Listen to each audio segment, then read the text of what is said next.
자, 다들 준비하고 오늘 수업을 나가보도록 합시다.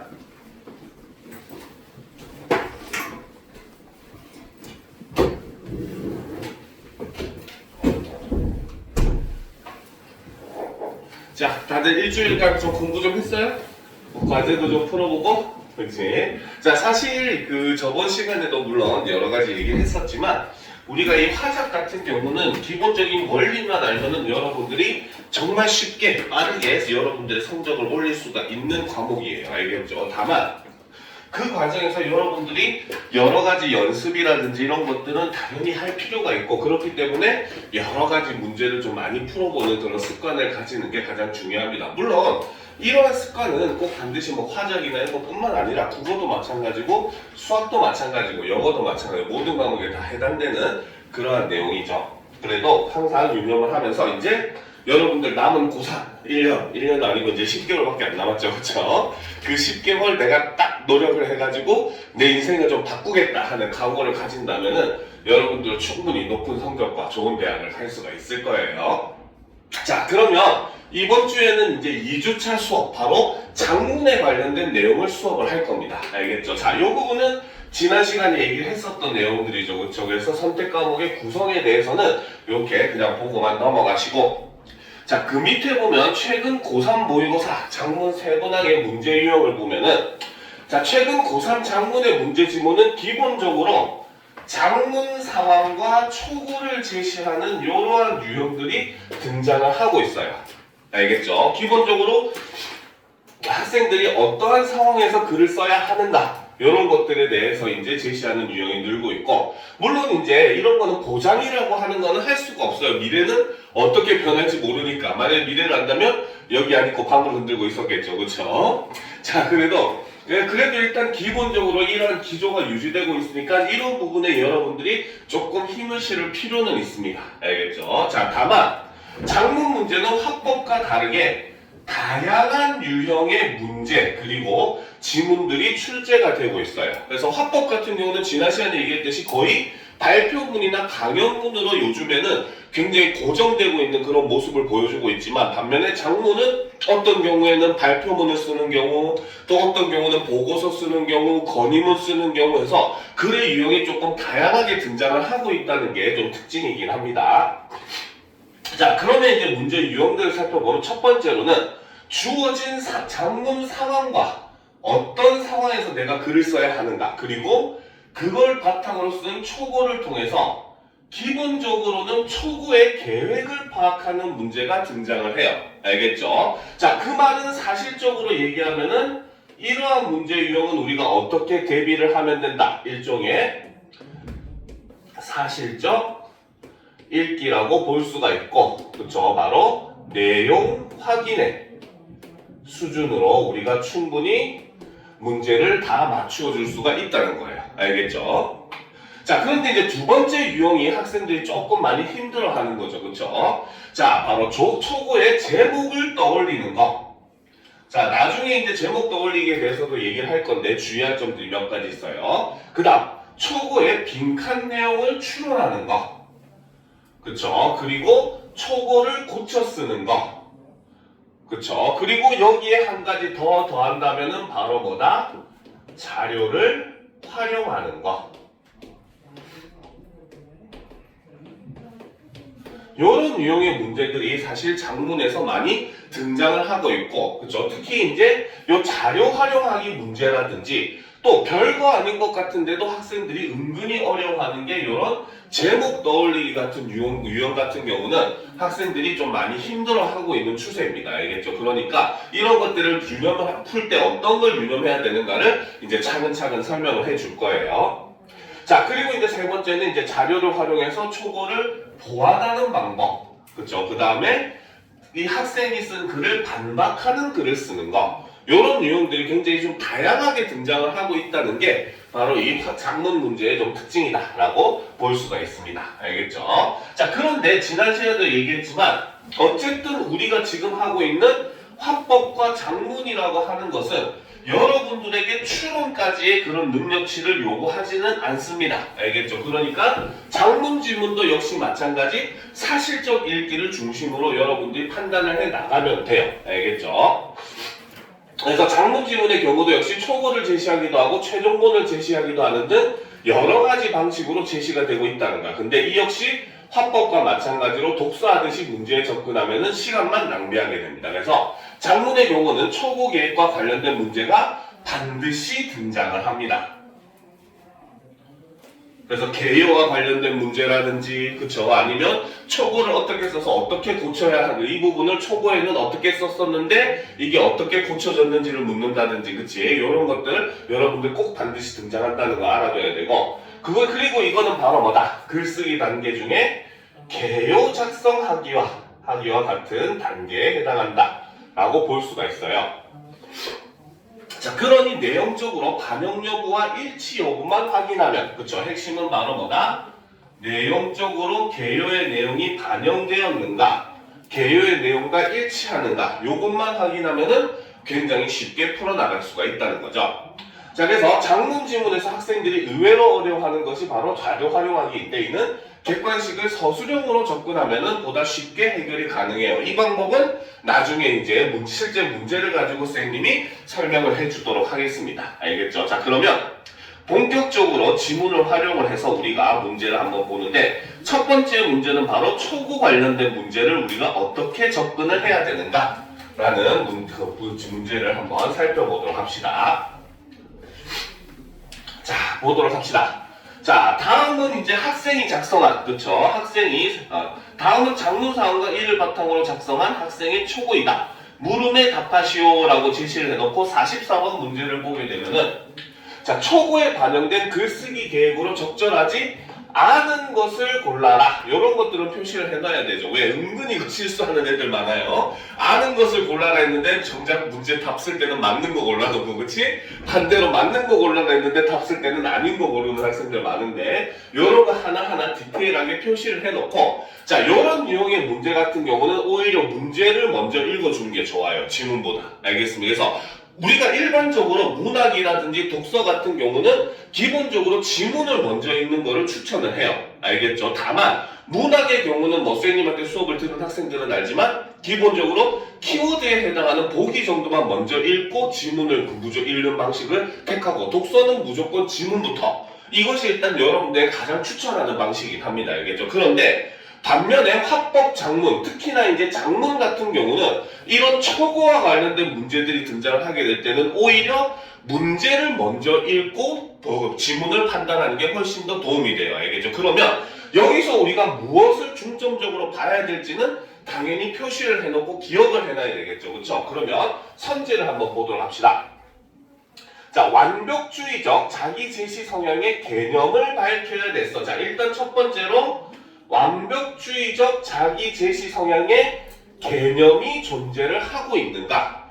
요게 바로 우리가 글을 읽으면서 1차로 판단해 봐야 되는 내용이라는 거죠. 자, 2번 완벽주의적 자기 제시 성향의 장단점을 설명해야겠어. 그쵸? 자, 이것만 보더라도 이 글은 완벽주의적 자기 제시 성향이라고 하는 거에 대해서 이야기하고 있는 글이구나 라는 걸 우리가 파악을 할 수가 있겠고 그러면 그걸 기준으로 개념이 있는지 장단점이 있는지 요거를 판단을 해봐야 되겠죠. 그쵸? 자, 그 다음 3번 사람들의 일반적인 특성을 제시하여 자, 사람들의 일반적인 특성이 제시되어 있는가 그리고 이것이 글을 시작해야겠어 라고 하면 앞부분에 제시되어 있는가 요거를 판단해야 되겠죠. 그쵸? 자, 그 다음 4번. 완벽주의적 자기제시 성향이 높은 사람의 특징. 그쵸? 완벽주의적 자기제시 성향이 높은 사람의 특징은 무엇인지 언급을 하고 있는가?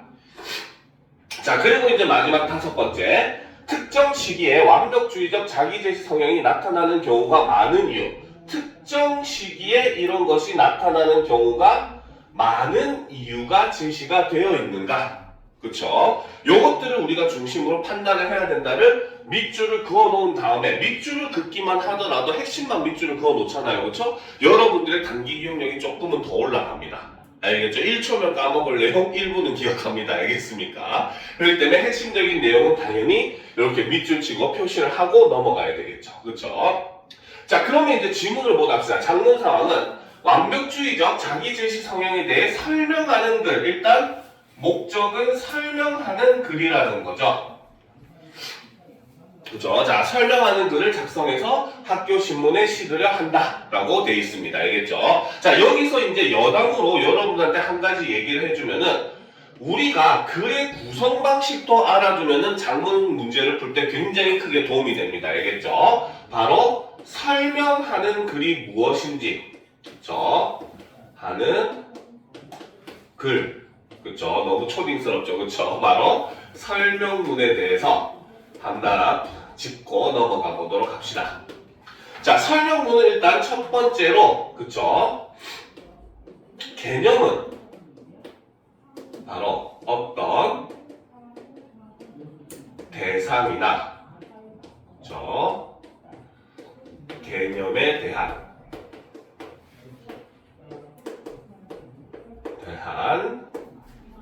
정보를 독자들에게 전달하기 위한 글을 우리는 설명문, 설명하는 글이라는 거죠. 너무 초딩스럽죠, 그렇죠? 자, 그런데 이제 두 번째, 그러면 이러한 설명문을 쓰는 목적은 뭐냐? 그렇죠? 두 어절로 얘기를 하면 정보 전달이 됩니다. 자, 그리고 이제 세 번째, 사실 이게 제일 중요하죠. 자, 설명문의 구성을 보게 되면은, 그렇죠? 설명문은 기본적으로 3단 구성을 취하는데 처음 부분, 그렇죠? 혹은 다른 말로 머릿말이라고 합니다. 자, 이 처음 부분이 하는 역할은 두 가지가 있어요. 알겠죠? 여러분들은 시작부터 재미없는 걸 읽고 싶습니까? 아니잖아요. 그렇죠? 그러니까 당연히 뭘 해야 된다? 독자의 흥미를 유발을 해줘야 된다는 거죠. 혹은 뭐 비슷한 말로 관심을 집중시킨다, 관심을 유발한다. 다 같은 말입니다. 알겠습니까? 자, 그리고 두 번째는 당연히 설명하는 글이기 때문에 당연히 설명 대상을 소개해주는 방법을, 그렇죠? 이렇게 처음 부분에서 사용을 합니다. 그게 뭐 질문의 방식이 될 수도 있고 뭐 이거에 대해서 살펴보자 하고 대놓고 직접적으로 제시해주는 방법도 있고 여러 가지 방법이 있지만 어쨌든 처음부터 설명하진 않아요. 여러분들 독서 지문처럼 처음부터 개념 설명하고 이러지 않습니다. 알겠죠? 자, 그러면 이제 중간 부분은, 그렇죠? 중간, 다른 말로는 본문이라고 하죠. 자, 본문이 하는 역할은 당연히 하나밖에 없어요. 그렇죠? 바로 뭐다? 대상을, 그렇죠? 자세히 설명을 하는, 뭐 여러 단계로 나누어 설명을 하든지 부분 나누어 설명을 하든지 아니면은 뭐 여러 가지 특징들을 중점적으로 설명을 하든지 어쨌든 대상을 이제 자세히 설명하는 부분이고, 이제 끝부분, 다른 말로는 맺음말이라고 하죠. 자, 여러분들 물론 고3이나 됐으니까 장난감을 갖고 놀진 않겠지만, 자, 여러분들이 장난감을 갖고 놀았으면 마지막에 어떻게 해야 돼요? 치워야 되지, 그치? 정리해야 되잖아, 그치? 글도 마찬가지야. 어떤 대상을 요걸 설명하는데 여기 따로 여기 따로 여기 따로 여기 따로 설명을 해놓으면 정작 거기서 끝나버리면 읽는 사람이 이걸 뭘 설명하고자 하는가 하는 거를 잘 모르는 경우가 많아요. 은근히. 알겠죠? 그렇기 때문에 끝부분에는 바로 뭐다? 본문 내용을 요약 정리를 한번 해줍니다.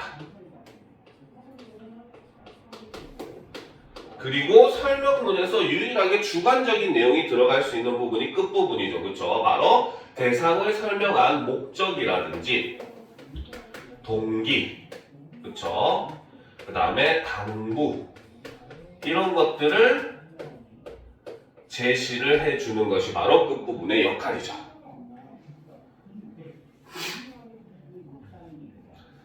자, 이런 걸 알아두면은 이제 여러분들이 진짜 이 글이 그렇게 구성이 되어 있는가, 이런 거를 판단할 때도, 그리고 특히나 이제 빈칸 문제 같은 것들 있잖아요. 그렇죠? 은근히 또 많이 힘들어 하잖아. 그렇지? 빈칸 문제도 결국은 이러한 구성을 바탕으로 쓰여지는 것이기 때문에 이러한 구성을 기본 베이스 지식으로 여러분들이 알아두면은 문제를 풀 때 굉장히 많은 도움을 받을 수가 있습니다. 알겠습니까? 자, 그러면 이런 지식을 바탕으로 이제 그 초구를 보도록 합시다. 자, 사람은 누구나 다른 사람에게 좋은 모습을 보이고 싶어하는 면이 있다. 이러한 욕구가 커서 자신을 늘 완벽한 모습으로 보이려고 하는 성향이 나타날 수 있는데 이를 완벽주의적 자기제시 성향이라고 한다. 자, 여기서 지금 완벽주의적 자기제시 성향에 대한 개념을 설명해주고 있죠. 바로 뭐다? 바로 자신을 늘 완벽한 모습으로 보이려고 하는 성향을 바로 완벽주의적 자기제시 성향이다 라고 얘기를 하고 있고, 우리가 조금 전에 분석했었던 선지가 있었죠. 그렇죠? 바로 그 선지, 바로 첫 번째 선지 내용이었던 완벽주의적 자기제시 성향의 개념을 밝혀야 됐다라고 하는 부분은 맞는 말이구나 라고 판단이 가능하다는 거죠. 그죠? 자, 이렇게 뭡니까? 핵심을 딱 집어넣고 우리가 비교하니까 훨씬 더 쉽게 비교가 될 수가 있는 거예요. 알겠죠? 자, 그럼 봅시다. 청소년 시기에는 또래 집단에서 친구들에게 긍정적으로 비춰지고 싶은 욕구가 크기 때문에 완벽주의적 자기제시 성향이 나타나는 경우가 많다라는 거죠. 바로 특정 시기, 어느 시기? 바로 청소년 시기에는 바로 뭐다? 또래 집단에서 친구들에게 긍정적으로 비춰지고 싶은 욕구가 크다는 거죠. 그렇죠? 그러니까 이때 바로 뭐다? 완벽주의적 자기제시 성향이 나타나는 경우가 많다라고 설명을 하고 있고, 바로 이 부분은 어디? 5번 선지의 내용과 일치하는 부분이다라고 볼 수가 있더라는 겁니다. 알겠습니까? 그리고 이 가로친 부분이 바로 그 이유에 해당하는 부분이라는 거죠. 자, 그 다음 봅시다. 자, 완벽주의적 자기제시 성향을 지닌 사람들은 평가의 기준을 자신보다 타인에 두기 때문에 타인의 시선과 평가에 민감해지기 쉽다라는 거죠. 그러니까 완벽주의적 자기제시 성향의 특징이 바로 뭐다? 첫 번째는 타인의 시선과 평가에 민감해지기가 쉽다는 거죠. 자, 그래서 여러 사람들 앞에 나서야 할 때 불안을 겪기도 한다. 이러한 불안이 사회생활에서 회피적 행동으로 이어지고 회피적 행동은 다시 불안을 가중한다. 그렇죠? 이런 민감해짐으로 인해서 일어나는 결과를 이렇게 제시를 해주고 있다는 겁니다. 알겠습니까? 자, 그렇다면 완벽주의적 자기제시 성향으로 인해 발생한 불안을 완화하려면 어떻게 해야 할까? 갑자기 여기서 또 이 내용이 어떻게? 1번, 2번이 아니라 바로 뭐다? 갑자기 완벽주의적 자기제시 성향으로 인해 발생한 불안을 완화하는 방법에 대해서 이제 설명을 하겠다라고 제시를 해주고 있다는 거죠. 그렇죠? 자, 보다 합시다. 자, 먼저 스스로의 마음을 다스릴 필요가 있다. 그렇죠? 첫 번째, 먼저라는 말이 들어나니까 확실히 이거는 1번이겠네요. 여러분들이 1번, 2번 번호 치는 거를 두려워하지 마세요. 아니면 지우면 됩니다. 알겠습니까? 그러니까 일단 먼저 1번일 것 같으면 표시해보고, 근데 그 뒤에 갑자기 글이 이어서 안 나오는 경우가 있거든요. 그럼 지우면 돼요. 알겠죠? 너무 불안해할 필요 없어요. 완벽주의적 자기제시 성향을 가질 필요가 없습니다. 알겠습니까? 자, 먼저 바로 뭐다? 스스로의 마음을 다스릴 필요가 있다는 거죠. 자, 타인의 인정을 기준으로 자신의 가치를 평가하지 않고 자기 자신을 무조건적으로 수용하는 자세가 도움이 된다. 이외에도 상황을 종합적으로 고려하는 인지적 유연성이 필요하다. 자, 두 번째는 바로 뭐다? 상황을 종합적으로 고려하는 인지적 유연성이 필요하다는 거죠. 자, 인지적 유연성을 발휘하기 위해서는 자신의 정서를 명확하게 인식할 수 있어야 한다. 자, 그래서 이 부분에서는 바로 뭐다? 완벽주의적 자기제시 성향으로 인해서 발생하는 불안을 완화하는 방법을 설명하고 있죠. 그렇죠? 근데 여기서 우리가 한 가지 짚고 넘어갈 필요가 있는 부분이 있어요. 바로 이 부분. 이 부분을 완벽주의적 자기제시 성향의 특성이다. 그렇죠? 이렇게 볼 수가 있는 부분이긴 합니다. 그런데 여러분들이 막상 문제를 풀 때는 확신은 잘 안 설 수 있는 부분이기는 해요. 알겠죠? 그러면 이런 부분은 우리가 과감하게 세모도 쳐놔도 상관이 없습니다. 알겠습니까? 자, 그러면 이제 또 계속 보도록 합시다. 알겠죠? 자, 이렇게 놓고 올려놓고 보도록 합시다. 자, 다음으로, 그치? 자, 주변 사람들과의 관계 속에서 도움을 받을 수 있다. 자, 세 번째. 저 완화하는 방법 세 번째는 주변 사람들과의 관계 속에서 도움을 받을 수 있다는 거죠. 자, 완벽주의적 자기제시 성향이 높은 사람은 자신에 대한 다른 사람의 긍정적 평가를 믿지 않고 왜곡해서 받아들이는 경향이 있다. 따라서 자신이 온전히 믿는 친구나 가족들에게 불안한 마음을 털어놓으며 그들로부터 격려와 지지를 구하는 사회적 지지 추구 활동을 하는 것이 도움이 된다라는 거죠. 끝으로 신체 활동도 도움이 된다. 자, 네 번째로 제시한 게 바로 신체 활동이라는 거죠. 자, 특히 걷기는 일상에서 우리가 손쉽게 실천해 볼 수 있는 신체 활동이다. 완벽주의적 자기제시 성향에서 비롯한 불안에 휩싸였을 때 그 상황에 매몰되어 있으면 불안에서 벗어나기 어려울 수 있다. 이럴 때 걷기를 하면 불안한 마음에 사로잡혔던 주의를 다른 곳으로 돌릴 수 있어 불안을 완화하는 데 도움이 될 수 있다. 완벽주의적 자기제시 성향은 누구에게나 나타날 수 있다 하고 다음 빈칸이 제시되어 있죠. 그러면 이 부분에는 바로 뭐다? 사실 이 글의 핵심적인 내용은 우리가 읽어보니까 뭐였어요? 바로 완벽주의적 자기제시 성향으로 인해 발생한 불안을 해소하는 방법이 메인이었잖아. 그렇지? 그러면 그 내용을 요약 정리하는 내용이 들어가야 되고, 그렇죠? 그리고 그로 인해서 이제 마지막에 당부하는 그런 내용이 들어갈 수 있다고 우리가 예측이 가능하다는 거야. 왜? 구성 단계가 그렇게 되기 때문에. 알겠습니까? 자, 그러면 이제 우리가 아까 살펴봤듯이 개념이 존재했었어요. 그렇죠? 그 다음에 뭡니까? 제시, 일반적인 특성. 이건 우리가 아까 세모 쳐놨었죠. 그 다음 완벽주의적 자기제시 성향이 높은 사람의 특징을 언급해야 되겠다. 사실 이 부분이 이게 일반적인 특징으로 볼지, 그쵸? 아니면 뭡니까? 성향이 높은 사람의 특징으로 볼지, 그쵸? 이것도 애매한 부분이 있고, 알겠죠? 그리고 밑에 부분도 한 부분이 있었어요. 바로 뭡니까?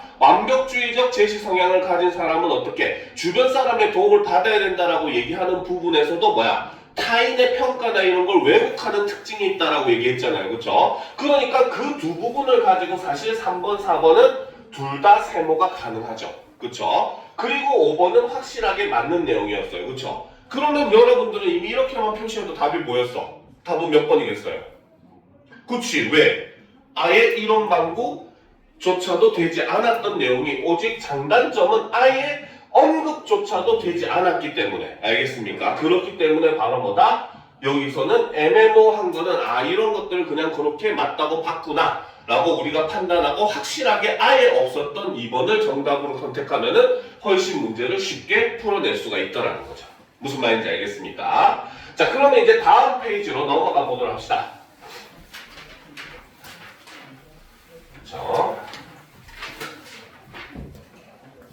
자, 그래서 한 가지 더 해주면 아까 핵심 체크해 보면은 초고에 반영된 글쓰기 내용 문제는 결국은 내용 일치 문제예요. 알겠죠? 그러니까 이거는 사실적 읽기의 방법으로 쉽게 접근하시면 됩니다. 알겠죠? 자, 역시 마찬가지 초고 계획과 관련된 문제를 지금 제시를 하고 있습니다. 알겠습니까? 사실은 앞에 했었던 문제랑 거의 비슷한 유형이다라고 보시면 돼요. 알겠습니까? 자, 그러면 보도록 합시다. 자, 다음은 장문사항과 1을 바탕으로 학생이 작성한 초고이다. 물음에 답하시오. 자, 43번 문제를 보면 다음은 초고를 쓰기 위해 학생이 세운 계획의 일부이다. 기억에서 미음 중 초고에 반영되지 않은 것은 문제 형태만 바뀌었지 실제로 묻고 있는 내용은 똑같은 내용이라는 거죠. 그렇죠? 그럼 당연히 이것도 글을 먼저, 지금 보기를 요거를 먼저 봐야 되겠죠. 그렇죠? 자, 봅시다. 관광객들의 요구가 다변화하는데 영향을 준 배경을 제시해야겠다.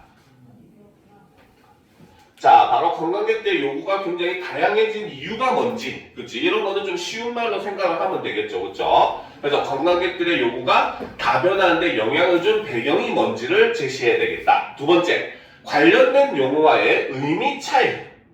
용어의 의미 차이가 있는지, 나타났는지 봐야 되고, 그 다음에 미식 관광의 개념을 설명하고 있는가. 여기서는 두 가지를 우리가 판단해 줘야 된다는 거예요. 그쵸? 자, 세 번째. 지역 식문화의 현 상황과 관련하여 미식관광이 갖는 의의를 드러내야겠어. 자, 여기서는 지역 식문화의 현 상황이 제시가 되고 있는지, 그리고 이를 통한 미식관광이 갖는 의의가 제시되어 있는지 요거를 파악해줘야 된다는 거죠. 자, 네 번째, 지역 식문화를 보존하기 위해 미식관광을 활용하고 있는 곳들을 언급해야 되겠다라는 거지, 그치? 바로 이거는 일종의 다른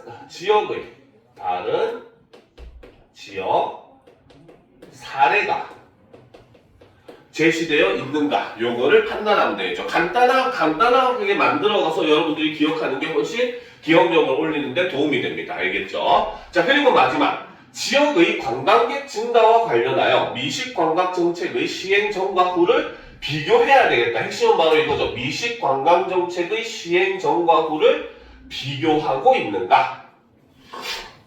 즉, 미식관광이 진짜로 관광객 증가에 기여를 하고 있는가, 이런 내용을 우리가 맞는지 판단을 해봐야 되겠다는 거죠. 그렇죠? 자, 그럼 작문 상황부터 이제 다시 보도록 합시다.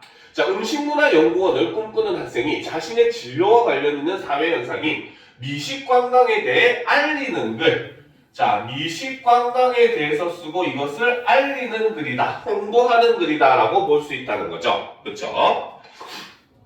자, 그래서 이거를 교지에 실으려고 한대요. 그치? 자, 여러분들이 화법도 그렇고 장문도 그렇고 사실 어떤 그 매체를 통해서 누구에게 소개를 하는가도 사실 굉장히 중요한 요소입니다. 알겠죠? 그러면 교지에 실는다라고 하는 한마디에서 우리는 두 가지 정보를 얻을 수가 있어요. 첫 번째, 예상 독자는 바로 누구이다? 바로 같은 학교 학생들이다.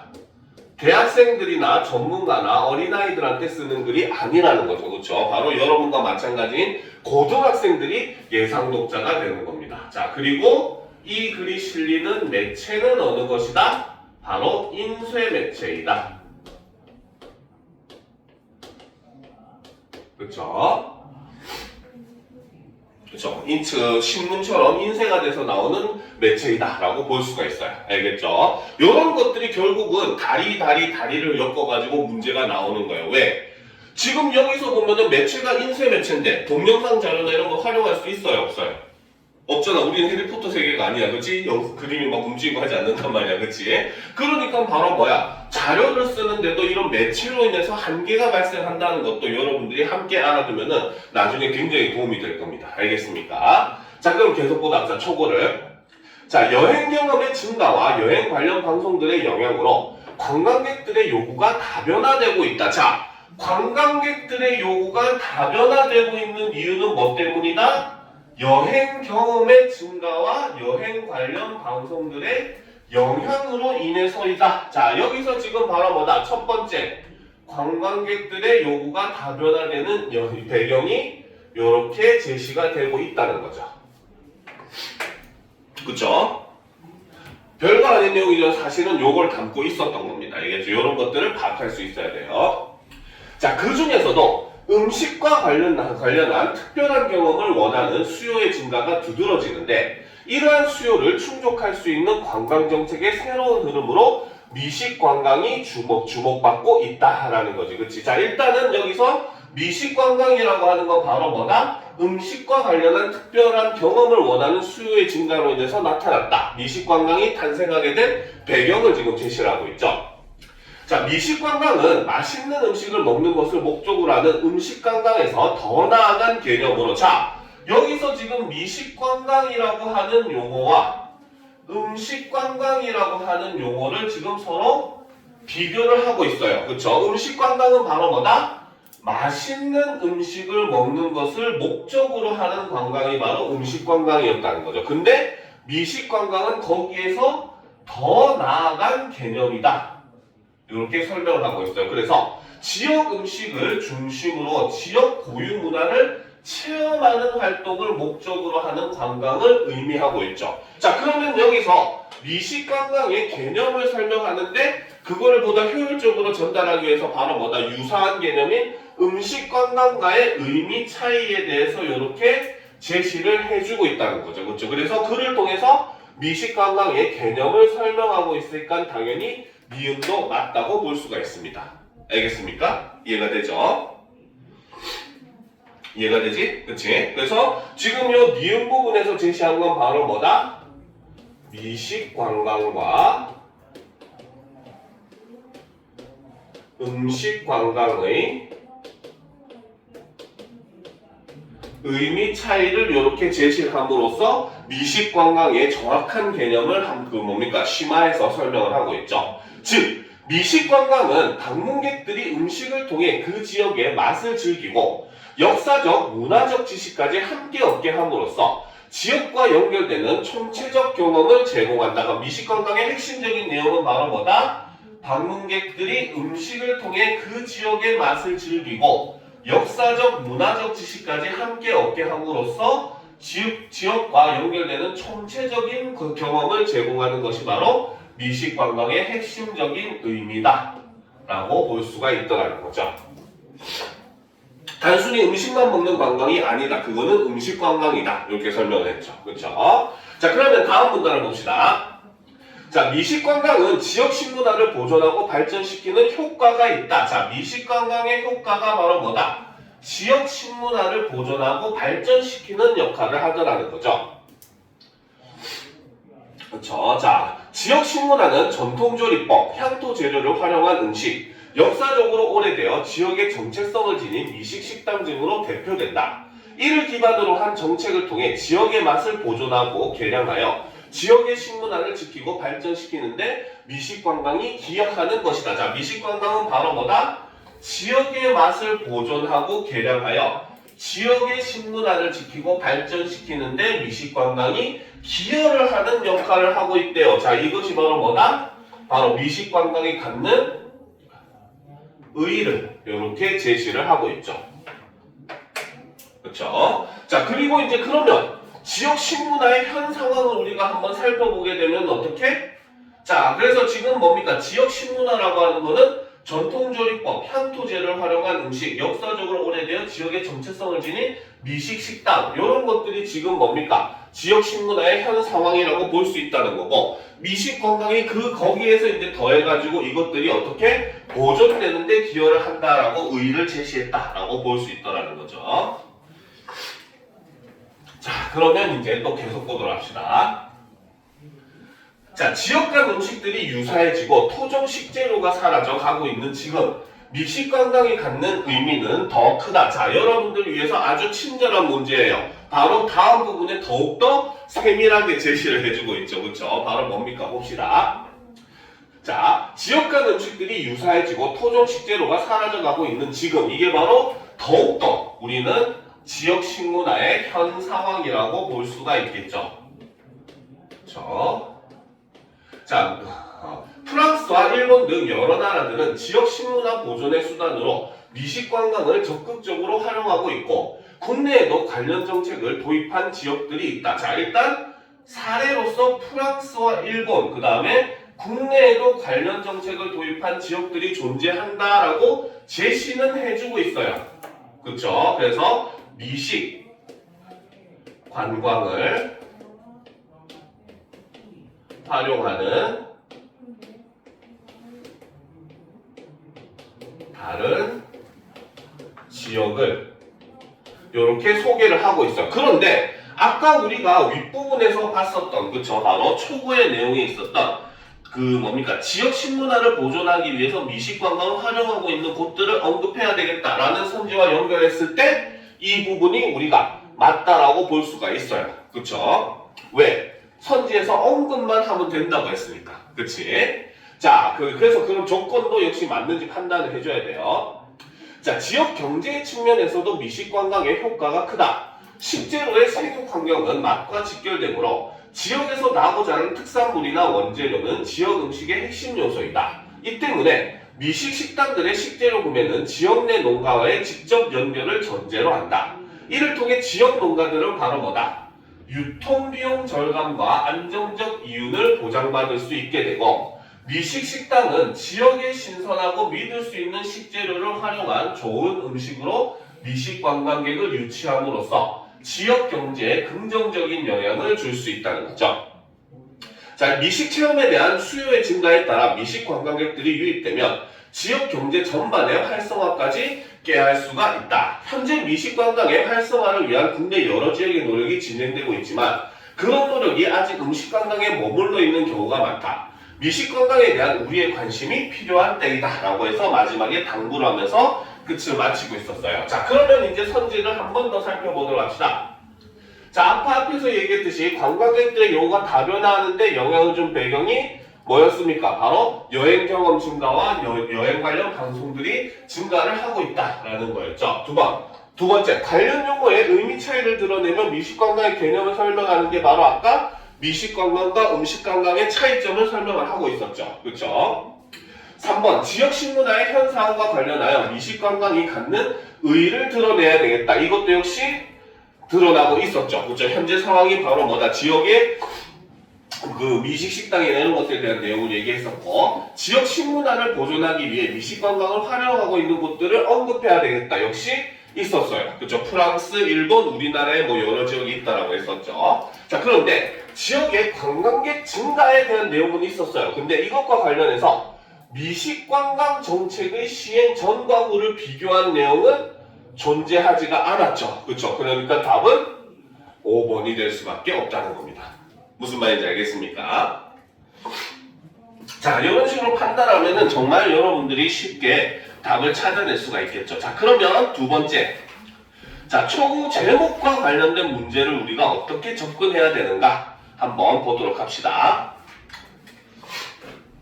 자, 봅시다. 아까 이거는 우리가 같이 살펴봤던 지문이에요. 바로 완벽주의적 자기제시 성향에 대한 글이었죠. 그렇죠? 같은 지문입니다. 그렇죠? 자, 그러면 이제 우리가 초고의 제목을 얘기한다고 했어요.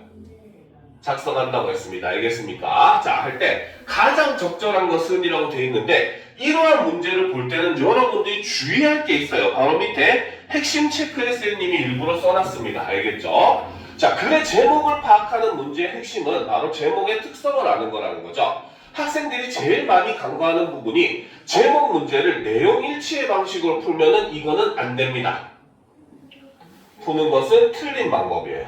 알겠죠? 바로 이는 제목의 특성을 일부만 이제 아는 거라는 거죠. 그래서 제목은 바로 뭐다? 핵심은 글 전체의 내용을 반드시 포괄할 수 있어야지 제목이 됩니다. 학생들이 항상 두 개 중에 헷갈린다 하고 질문을 했을 때 보게 되면은 하나는 정답이 맞아요. 근데 하나는 전체 내용 중에 일부의 내용하고만 일치하는 그런 제목을 갖고 내용을 가지고 얘도 글 속에 언급되는데 제목이 될 수 있는 거 아닌가요? 이렇게 질문을 하는 경우가 제일 많아요. 제목 문제에서는 알겠지. 그런데 제목이라고 하는 건 바로 뭐다? 글 전체를 포괄할 수 있어야지 일부만 대체하는 것은 제목이 될 수가 없다라는 것점만 여러분들이 유념을 하게 되면은 이 제목 문제는 생각보다 쉽게 풀 수가 있습니다. 알겠죠? 그리고 제목 문제의 핵심은 결과적으로는 바로 뭐다? 여기서 제시한 조건을 만족하는가?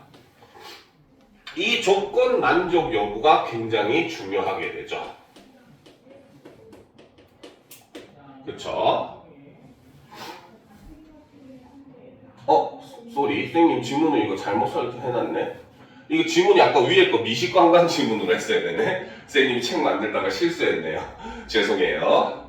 지문은 바꿔 앞에서 했었던 미식관광 그 지문을 보시면 됩니다. 알겠습니까?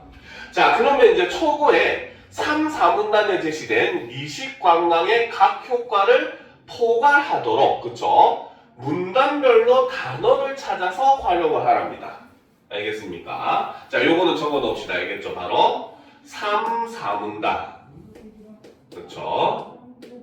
미식 관광의 효과를 포괄할 수 있게 어떻게 해라? 바로 문단별로 단어를 찾아 활용을 해라. 자, 그 다음 두 번째는 바로 뭐다? 미식 관광에 대한 긍정적 관점을 드러내라. 요 두 가지가 바로 조건입니다. 알겠습니까? 자, 그러면 이제 우리가 앞에서 글을 다시 앞으로 조금 넘어가가지고 자, 내용을 보면 일단 우리가 한번 먼저 보기를 먼저 살펴보는 것도 나쁘지는 않아요. 이런 유형의 문제에서 알겠지? 왜? 요거 같은 경우는 우리가 쉽게 걸러낼 수가 있잖아요. 그치? 그쵸? 쉽게 걸러낼 수 있는 게 있으면은 쉽게 걸러내면 되기 때문에 미리 한번 선지를 읽어보는 것도 여러분들한테 마이너스가 되는 건 아닙니다. 알겠습니까? 쉽게 걸러낼 수 있는 조건 하나만 만족하는 게 만족하지 않는 게 있는지를 일단 먼저 판단을 해보면 되겠죠. 자, 1번. 미식관광, 지역의 특색을 음식으로 경험하다. 2번. 미식관광이 지역의 문화와 경제에 미치는 영향. 3번. 미식관광, 지역의 식문화를 보존하고 발전시키다. 4번. 지역의 식문화와 경제에 기여하는 방안, 미식관광. 5번. 지역 농가의 안정적 이윤을 보장하는 방안, 미식관광. 이렇게 돼 있죠. 그렇죠? 자, 여기서 지금 미식관광에 대한 긍정적인 관점이 드러나지 않는 것은 몇 번이겠습니까? 긍정적인 관점이 드러나지 않는 건 몇 번? 그렇지. 2번이 지금 경제에 미치는 영향이라고 얘기했기 때문에 이거는 뭡니까? 그냥 객관적으로 마치 신문에서 볼 법한 혹은 보고서에서 볼 법한 제목이잖아요. 그렇죠? 그렇기 때문에 이런 것들은 바로 뭐다? 왜? 이런 것들에 낚이는 이유가 그거예요. 여러분들이 글을 다 읽고 이 글을 학생이 긍정적으로 보고 있으니까 영향이 좀 더 긍정적으로 나올 거야 이렇게 착각을 하는 건데 제목을 이렇게 정해버리면은 관점이 드러나지 않습니다. 이런 제목은. 알겠습니까? 그래서 이런 류의 제목은 바로 뭐다? 미식관광에 대한 관점이 존재하지 않는 제목이다 라고 보셔야 돼요. 알겠습니까? 자, 그러면 이제 나머지는 다 긍정적인 모습을 띠고 있으니까 지문으로 다시 윗페이지로 올라가야 되겠죠. 그렇죠? 올라가 보면 자, 3, 4문단이라고 했어요. 바로 이 부분이죠. 미식관광은 여기서부터죠. 자, 미식관광에 가진 효과는 첫 번째 바로 뭐다? 지역 식문화를 보존시키고 발전시키는 효과가 있다. 자, 그러면 이 부분에서 첫 번째 이 효과를 우리가 한번 정리를 해보면 첫 번째 지역 식문화 보존 발전 이런 역할을 한다라는 거죠. 자, 그 다음 보도록 합시다. 쭉 보게 되면은 자, 두 번째는 바로 뭐다? 지역 경제 측면에서도 미식관광의 효과가 크다. 두 번째는 경제, 지역 경제에 기여하는 것이 크다. 이렇게 얘기를 하고 있죠. 자, 그 다음 쭉쭉쭉쭉 이제 내려보면은 자, 그래서 경제 전반을 바로 지역 경제 전반에 활성화를 할 수가 있다 라고 이렇게 얘기를 하면서 결과적으로는 기본적으로 우리가 이렇게 두 가지를 지금 얘기를 하고 있다라고 볼 수가 있는 겁니다. 알겠습니까? 자, 그러면 이제 다시 문제로 내려와서 그쵸? 자, 보도록 합시다. 자, 그러면 이제 다시 선지를 한번 살펴보도록 합시다. 미식관광, 지역의 특색을 음식으로 경험하다. 요거는 조금 미식관광의 개념과 관련된 내용으로 볼 수가 있겠죠. 그쵸? 자, 그 다음 3번. 미식관광, 지역의 식문화를 보존하고 발전시키다. 이거는 답이 될 수 있을까요? 없을까요? 3번은. 답이 될 수 있을까? 없을까? 답이 될 수가 없어요. 왜? 방금 얘기했듯이 첫 번째 것만 만족하는 내용이잖아. 아까도 얘기했듯이 제목은 뭐야? 전체를 포괄할 수 있어야 되고 여기서도 역시 바로 뭐다? 각 효과를 포괄하도록 만들라고 했어요. 그쵸? 이미 조건에서도 친절하게 한 번 더 제시해줬는데 솔직한 말로 이 조건이 없더라고 하더라도 3번은 답이 될 수가 없어요. 왜? 글의 일부만 반영하는 건 제목이 될 수 없다고 했으니까. 그쵸? 그렇기 때문에 얘는 바로 뭐다? 효과 1만 반영을 한 그러한 제목이 되기 때문에 정답이 될 수가 없다는 거죠. 알겠습니까? 그 다음 4번. 지역의 식문화와 경제에 기여하는 방안 미식관광. 자, 식문화에 기여하는 거 바로 보존하고 발전시키는 거. 경제에 기여하는 거. 그렇죠? 아까 지역 사람들의 이윤을 높인다. 4번이 답이 될 확률이 굉장히 높겠네요. 그렇죠? 자, 5번. 지역 농가의 안정적 이윤을 보장하는 방안 미식관광. 얘는 바로 뭐다? 3번과 같은 이유로 얘는 효과 2만 지금 반영을 하고 있더라는 거죠. 그쵸? 그러니까 당연히 5번도 답이 될 수가 없게 된다는 겁니다. 그렇죠? 그러니까 답은 몇 번이다? 4번이 답이 된다는 거죠. 알겠습니까? 그래서 제목의 특성을 알면 쉽게 풀 수 있지만 그렇지 않으면 학생들은 아마 이 부분에서 거의 한 절반의 학생들이 3, 4, 5번 중에서 헷갈리다가 틀리는 애들 굉장히 많을 겁니다. 무슨 말인지 알겠습니까? 자, 그러니까 이런 부분을 조심하고 이런 것들은 방금 얘기했듯이 바로 제목이 가지는 그러한 효과, 역할들, 제목이 되기 위한 기준 이런 걸 알고 있으면은 여러분들이 제목 문제는 사실 굉장히 쉽게 풀어낼 수가 있어요. 그래서 제목 문제는 여러분들이 주의할 점이 바로 제목 추론하기. 그죠? 경우는 첫 번째는 당연히 바로 뭐다? 제시된 조건, 만족 여부를 봐야 돼요. 그리고 두 번째가 아까 얘기했듯이 글 전체 내용을 최대한 포괄하고 있는가. 그러니까 범위가 가장 넓은 게 제목이 돼야 되는 겁니다. 알겠죠? 포괄 여부 이렇게 쓰면 되겠죠. 요 두 조건을 만족하느냐 안 만족하느냐만 분석해보면 여러분들이 제목 찾기도 쉽게 해결이 가능하다는 거죠. 알겠죠? 자, 그 다음 문제를 보도록 합시다. 그렇죠? 그 다음 사항은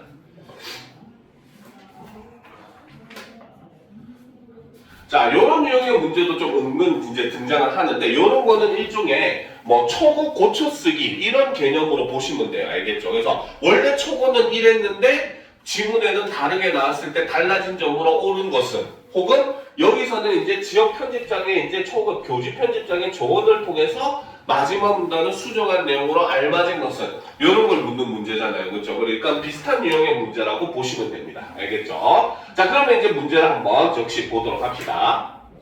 자, 다음은 장문 상황과 이를 바탕으로 학생이 작성한 초고이다. 물음에 답하시오. 그렇죠? 자, 교지의 환경을 고려한 자외선 차단제 사용의 필요성을 알리는 글을 쓰고자 한다. 자, 여기서는 자외선 차단제 사용의 필요성을 알린대요. 그럼 당연히 이거는 글의 종류가 뭐가 돼야 된다? 바로 주장을 하는 논설문이 되어야 되겠죠. 그쵸? 자, 그러면 일단 우리도 이걸 들어가기 전에 뭡니까? 주장하는 글. 논설문에 대해서 역시 간단하게 파악을 해보고 내용을 들어가 보도록 합시다. 그쵸? 자, 첫 번째. 개념부터 살펴보면 바로 문제 상황에 대한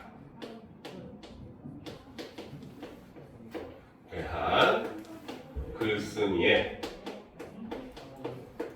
주장을 근거와 함께 제시해 독자를 설득하는 글이 바로 논설문, 주장하는 글이죠. 그쵸? 자, 그러다 보니 당연히 논설문의 목적은 바로 뭐가 된다? 바로 설득이 되는 거죠. 별거 아니지만 모르는 학생들 거의 50% 됩니다. 알겠습니까? 자, 그러면 이제 우리가 이 논설문도 역시 구성 방식에 대해서 알아둘 필요가 있는데 논설문도 역시 3단 구성을 취하고 있어요. 알겠죠? 자, 첫 번째 논설문의 처음 부분을 우리는 서론이라고 합니다. 자, 글의 구성 방식은 솔직하게 얘기하면 설명문과 거의 유사해요. 다만 차이점은 바로 뭐다? 글의 성격에 의해서 드러나게 됩니다. 알겠습니까? 자, 당연히 논설문도 처음부터 재미없으면 읽기 싫겠죠. 그렇죠? 그러니까 당연히 처음 부분에는 독자의 흥미를 유발하는 방식을 써요. 그렇죠? 자, 그리고 설명문 같은 경우는 이제 내가 뭐에 대해서 설명할 거다라는 걸 제시해 줬다면은 반대로 논설문은 아까도 얘기했지만 문제 상황에 대한 글쓴이의 주장을 제시하는 게 논설문이잖아, 그치? 그럼 당연히 우리 사회가 문제가 있다는 걸 먼저 알려줘야 되겠죠, 그쵸? 그러니까 논설문의 첫 부분에는 바로 문제 상황을 제시합니다. 그래야 이걸 바탕으로 내가 주장을 할 수가 있으니까요. 알겠습니까? 자, 그러면 이제 두 번째, 바로 본론 부분은 바로 뭐다? 글쓴이의 세부 주장과 근거가 제시가 되죠. 그렇죠? 자, 그리고 이제 마지막 부분은 결론이라고 하죠. 자, 결론도 역시 마찬가지입니다. 아까도 얘기했듯이 세부 주장은 짜잘한 주장이야. 어떻게 보면 이걸 근거로 보기도 해요. 알겠죠? 그러니까 당연히 이런 걸 짜잘한 주장을 했으면 전체적으로 내가 결과적으로 큰 주장이 뭐다라는 거를 얘기를 할 필요가 있다는 거죠. 그렇죠? 그러니까 바로 뭐다? 먼저 본론 내용을 요약 정리를 해주고 거기에 더해서 마지막에 주장에 재강조를 해주는 그러한 모습을 볼 수가 있습니다. 한 번 더 강하게 주장을 해준다는 거죠. 됐습니까? 자, 그러면 이제 우리가 초고의 내용을 한번 살펴보도록 합시다.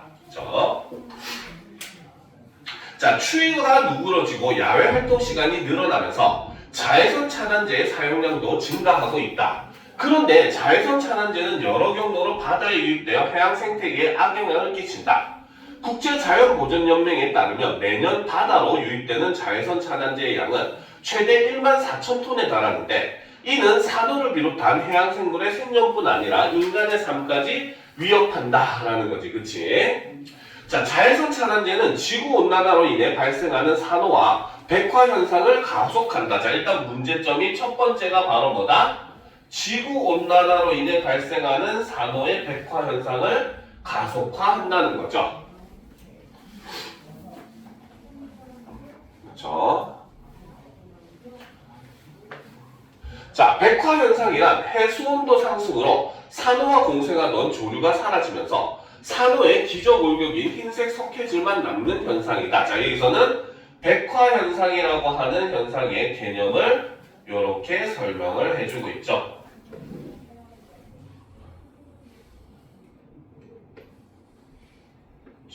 자, 보도록 합시다. 백화 현상이 지속되면 산호를 죽음에 이르게 할 수 있다. 산호는 전체 해저 면적에서 차지하는 비중이 0.1% 정도에 불과하지만 전 세계 해양 생물종 중 약 25%의 서식지 역할을 하므로 해양 생태계 균형을 유지하는 데 핵심적인 역할을 한다. 또한 산호는 탄소를 흡수 및 저장하여 연안 지역의 온도와 해류를 조절한다. 따라서 백화 현상의 가속화로 산호가 멸종 위기에 처하면 식량 안보, 기후 안전 등 인간의 삶에 직결된 분야에서도 심각한 문제가 발생될 수 있다. 그래서 여기서는 바로 백화 현상이 일어나면 생기는 문제점, 즉 산호의 역할을 통해서 백화 현상이 생기면 이런 문제점이 있다라는 걸 제시를 해주고 있다는 거죠. 그렇죠? 자, 그 다음 보도록 합시다. 자, 이와 관련하여 세계적인 해양 관광지인 하와이에서는 2021년부터 옥시벤존이나 옥티노세이트를 주성분으로 하는 자외선 차단제의 판매와 유통을 금지하였다. 이 두 성분이 산호의 백화 현상을 초래할 뿐만 아니라 해양 생물의 호르몬 체계를 교란하는 독성을 지니고 있어 해양 생태계에 심각한 영향을 미치기 때문이다. 그래서 실제로 이제 그걸 금지한 사례를 제시를 했죠. 자, 마지막 문단 여기가 중요하죠. 자, 백화 현상이 나타난 산호의 비율이 약 44%에 달하는 우리나라에서도 환경에 미치는 영향을 고려해서 자외선 차단제를 선택해야 한다는 인식이 늘고 있다. 전문가들은 옥시벤존과 옥티노세이트 등이 함유되지 않은 자외선 차단제를 사용하고 그러니까 긴 소매 옷과 모자를 착용하거나 양산을 사용하여 자외선 차단제의 사용량을 줄일 것을 권고하고 있다. 일각에서는 자외선 차단제의 생산 및 판매 시 환경 유해성을 고려한 규제와 대안이 필요하다는 주장도 제기되고 있다. 이렇게 제시를 하고 있어요. 자, 이제 이거를 이제 그 편집장의 조언을 보면은 환경을 고려한 자외선 차단제 사용의 필요성을 강조를 하라는 거죠. 그쵸? 그리고 이를 통해서 예상되는 효과를 제시해서 글을 마무리하면 좋겠다 라고 얘기를 했습니다. 그러면 우리는 알아볼 게 바로 뭐다? 자외선, 환경을 고려한 자외선 차단제의 필요성이 강조되어 있는가, 나타나고 있는가, 그리고 두 번째는 이로 인한 예상되는 효과가 제시되어 있는가, 요 두 가지를 확인해 보면 되겠죠. 그쵸? 자, 보도록 합시다. 자, 오존층의 파괴로 자외선의 위험성이 날로 증가하고 있다. 환경을 고려하여 모자와 양산을 사용하는 습관을 갖추면 자외선을 피하면서 산호를 백화 현상에서 지킬 수 있을 것이다 라는 거지, 그치? 자, 여기서 지금 자외선, 환경을 고려한 자외선 차단제 사용의 필요성에 대해서 지금 얘기를 하고 있다고 볼 수 있습니까? 약간 이거는 세모예요. 왜?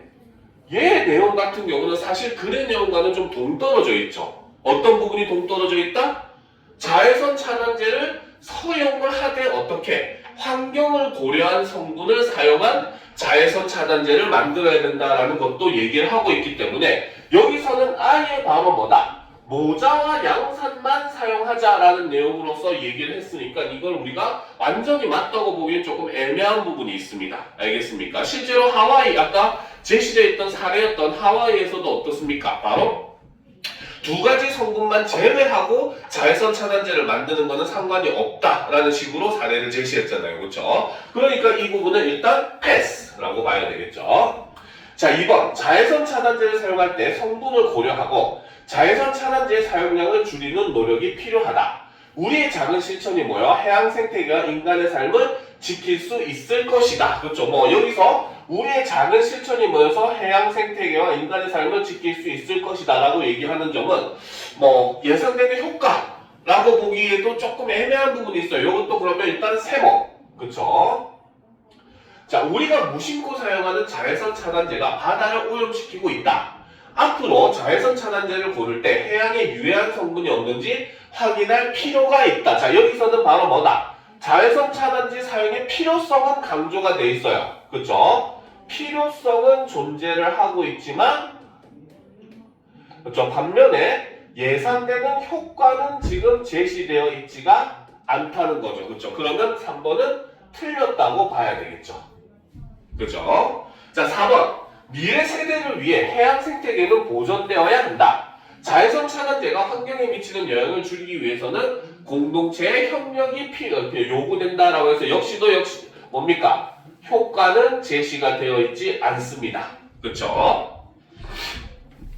자, 기후변화에 따라 자외선 차단의 필요성이 커지고 있다. 성능이 뛰어난 자외선 차단제 사용으로 피부 건강을 지킬 수 있다? 얘는 전혀 딴 나라 얘기를 하고 있죠. 그쵸? 그렇기 때문에 5번은 완전히 틀렸어요. 그쵸? 그러면 우리는 당연히 여기서 1번과 2번 중에 선택을 해야 된다라는 결론을 낼 수가 있었죠. 그쵸? 그런데 아까 1번은 답이 되지 않을 확률이 높다고 얘기했어요. 뭐 때문에? 아예 자외선 차단제를 사용하지 말자는 방식으로 얘기를 하고 있으니까. 알겠습니까? 그러니까 답은 몇 번이 돼야 된다? 2번이 돼야 된다라는 게 정답이라는 거죠. 알겠습니까? 왜? 글의 내용과 이렇게 돼버리면 동떨어져 버리니까 마지막 내용이. 알겠죠? 앞에서도 자외선 차단제 쓰는 것 자체를 뭡니까? 반대하지는 않았어요. 오히려 이제 특정 성분, 환경을 오염시킬 수 있는 성분을 제외한 자외선 차단제를 쓰고 그것도 이제 가능하면 사용량을 줄이자라고 얘기했지 아예 쓰지 말자라고 얘기하고 있지는 않기 때문에 1번은 우리가 답이 될 수가 없다라고 볼 수가 있다는 거죠. 알겠습니까? 오케이? 자, 그러면 이제 다음 지문으로 넘어가 보도록 합시다. 학생들이 제일 어려워하는 자료 활용하여 보완하기라는 거죠. 그렇죠? 자, 요게 은근히 학생들이 많이 어려워해요. 알겠습니까? 자, 요런 문제는 지문을 먼저 보고 있는 게 좋기는 합니다. 일단 지문부터 한번 보도록 합시다.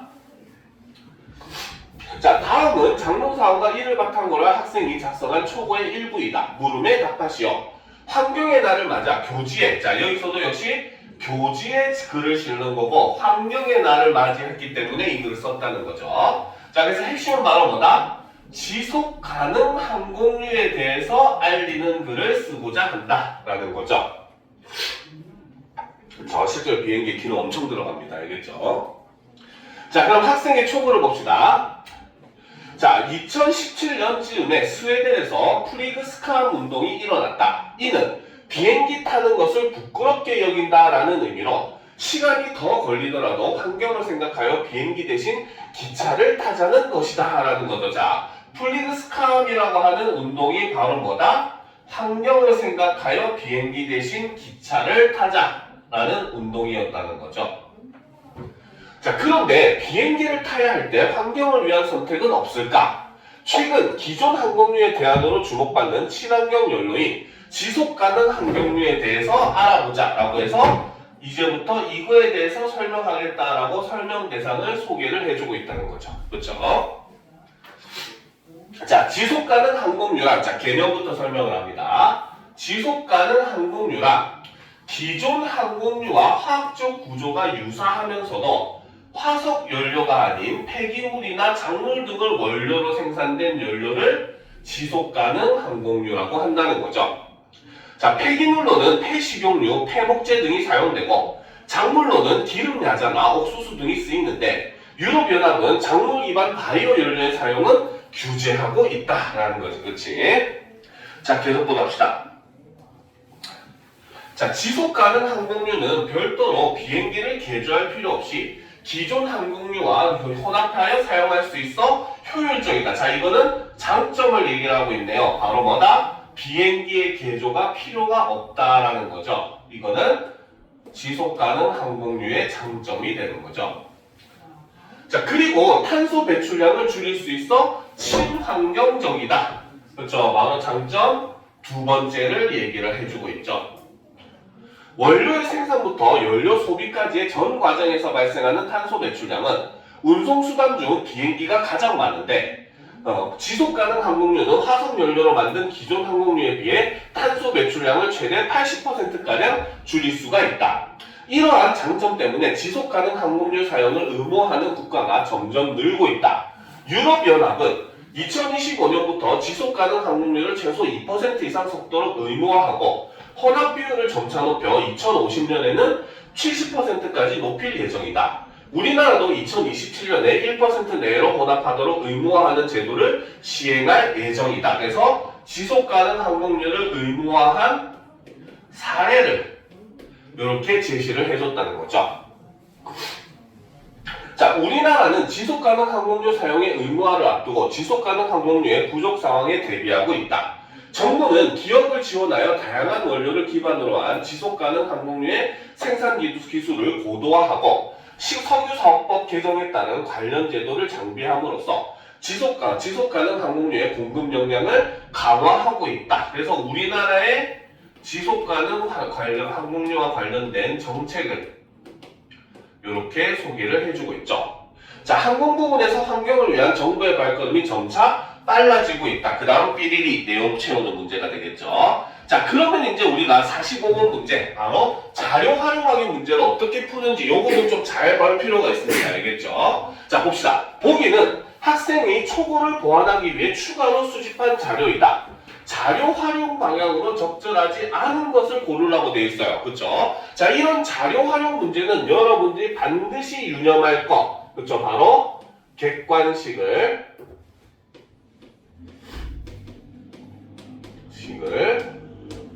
서술형으로 풀 것. 요거는 항상 유념을 해야 됩니다. 알겠죠? 그러면 이게 무슨 말이냐? 원수 객관식을 힘들게 서술형으로 풀어요? 하겠지, 그치? 바로 방향성을 제시하는 겁니다. 즉, 바로 뭐다? 내가 이 자료를 활용한다면 바로 뭐다? 바로 자료에 대한, 그쵸? 활용 방안을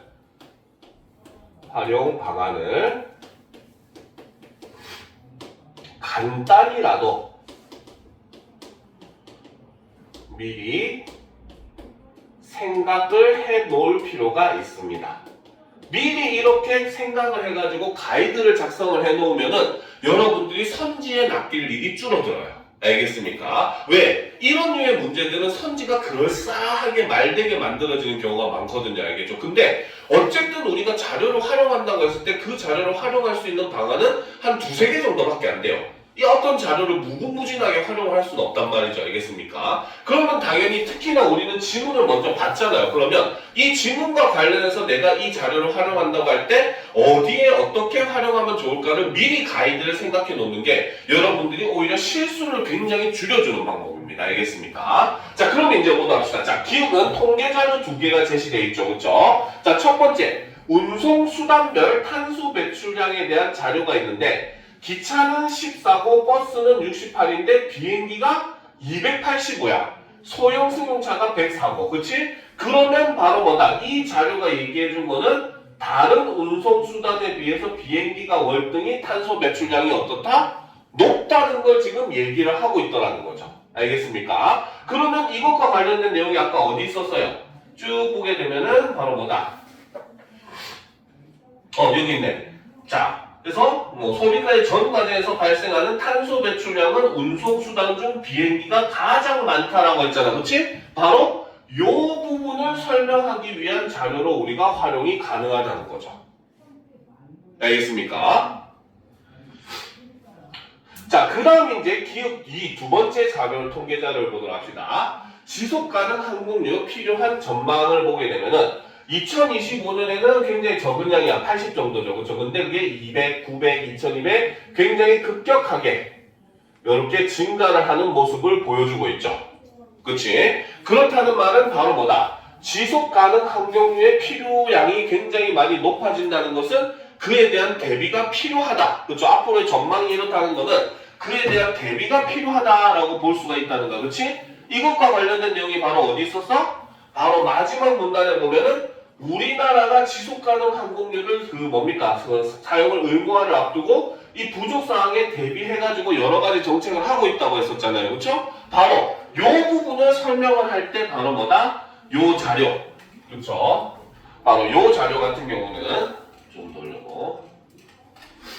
그렇죠? 바로 요 자료 같은 경우는 바로 뭐다? 지속가능 항공유의 수요 증가를 예측한 그러한 자료고, 그러니까 이거는 바로 뭐다? 우리나라의 정책, 그렇죠?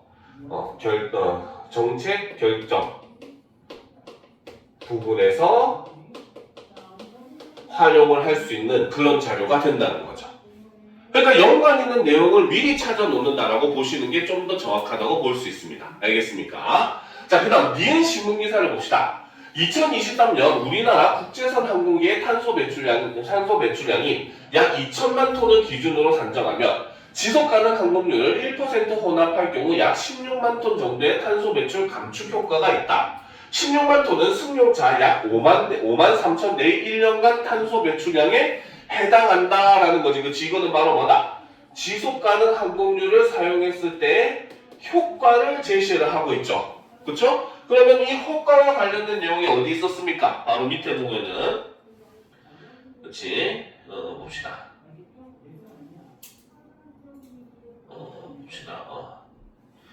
여기 있네. 그쵸? 바로 지속가능 항공유라고 해서 이제 설명하고 그 밑에 보면은, 여기 사용되고 있고, 여기 있네. 그래서 지속가능 항공유는 화석연료로 만든 기존 항공유에 비해 탄소 배출량을 최대 80%까지 줄일 수 있다라고 얘기했잖아요. 그렇죠? 그런 부분에 대한 자료로서 효과적인 내용을 집어넣으면은 훨씬 더 이제 자료가 더욱더 설득력 있게 변할 수가 있다는 거죠. 자, 전문가 인터뷰를 보게 되면 자, 작물을 지속가능 항공유의 원료로 사용하면 작물 재배로 인한 산림 훼손과 식량 부족 등이 우려됩니다.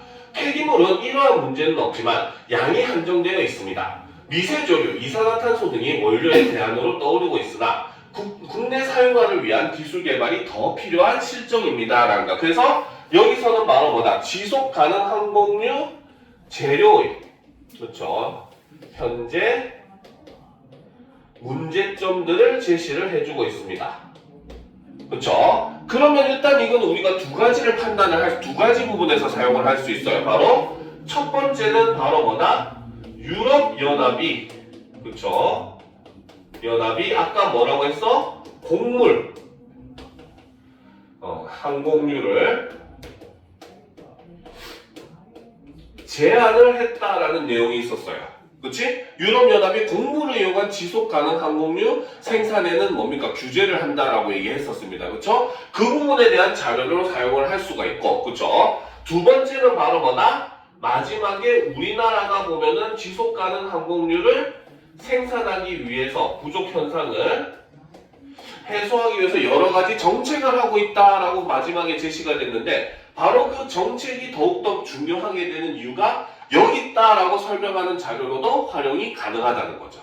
무슨 말인지 알겠습니까? 이렇게 미리 여러분들이 가이드를 딱 제시를 해놓고 이제 선지를 한번 보도록 합시다. 그쵸? 자, 보도록 합시다.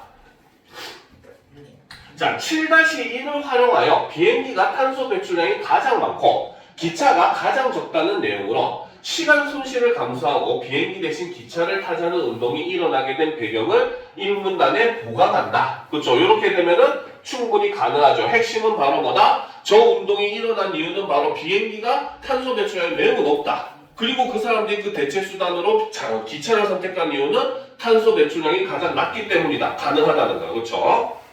자, 7-2를 활용하여 지속가능 항공유가 2050년에는 2025년보다 50배 이상 필요하다는 내용을 지속가능 항공유의 혼합 비율을 2050년까지 70%까지 높이는 근거로서 사문단에 추가한다. 요거는 조금 약간 애매하기는 하네요. 그치? 그죠? 자, 3번. 디귿을 활용하여 작물 원료의 사용이 산림과 식량 공급에 부정적인 영향을 미친다는 내용을 유럽연합에서 작물 기반 바이오 연료의 사용을 제한하게 된 이유로 이 문단에 추가한다. 그쵸? 바로 아까 우리가 미리 생각했던 내용이었습니다. 그쵸? 자, 4번.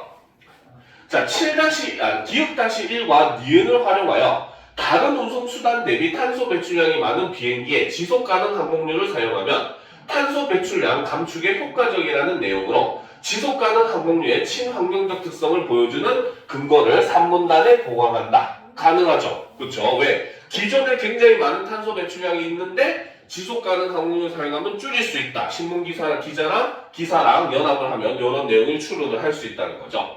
기역-2와 디귿을 활용하여 지속가능 항공유의 예상 수요가 지속적으로 증가하지만 공급에 제약이 있다는 내용으로 정부가 기업을 지원하여 생산 기술의 고도화를 통해 지속가능 항공유의 공급 역량을 강화하려는 이유를 5문단에 보강한다. 아까 얘기했었죠. 바로 이러한 정책이 필요한 이유에 대해서 설명하는 근거로 사용할 수가 있다라고 얘기를 했습니다. 그렇죠? 그러니까 당연히 이것도 맞게 되죠. 그렇죠? 그러면 답은 몇 번이 된다? 우리는 그렇죠. 2번이 답이 될 수밖에 없다는 거죠.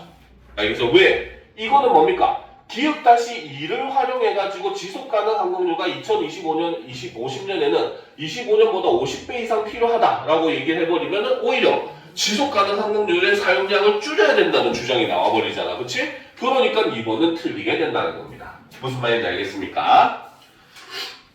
자, 그래서 아까도 얘기했듯이 이런 자료 활용 문제 같은 경우는 가장 핵심이 바로 뭐다? 선지를 미리 여러분들이 자료를 바탕으로 이거 서술형으로 이 자료를 어떻게 그래서 활용할 것인가를 미리 생각하고 선지에 들어가면은 낚일 가능성이 확 줄어드는 겁니다. 무슨 말인지 알겠죠?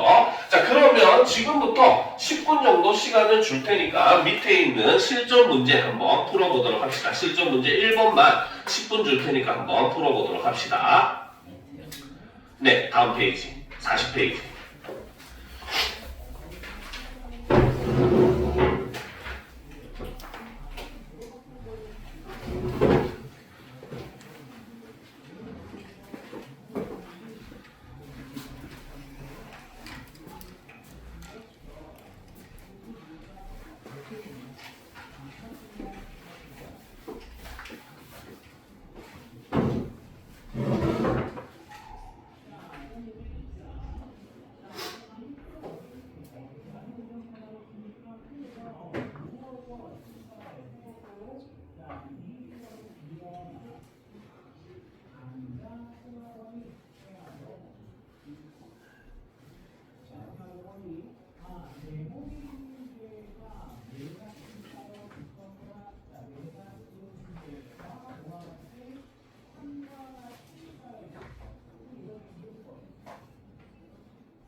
10점 문제 1만 풀어.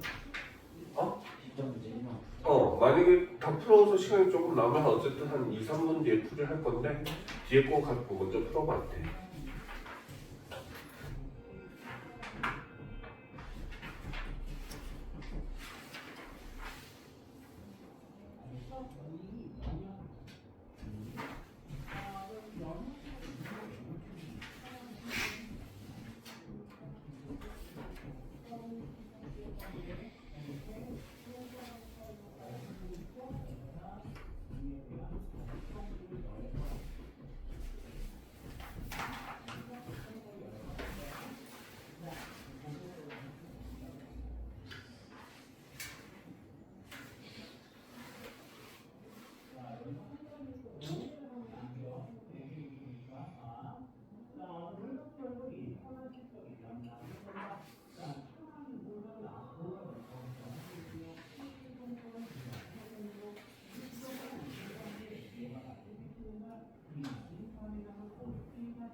자, 다 풀었습니까?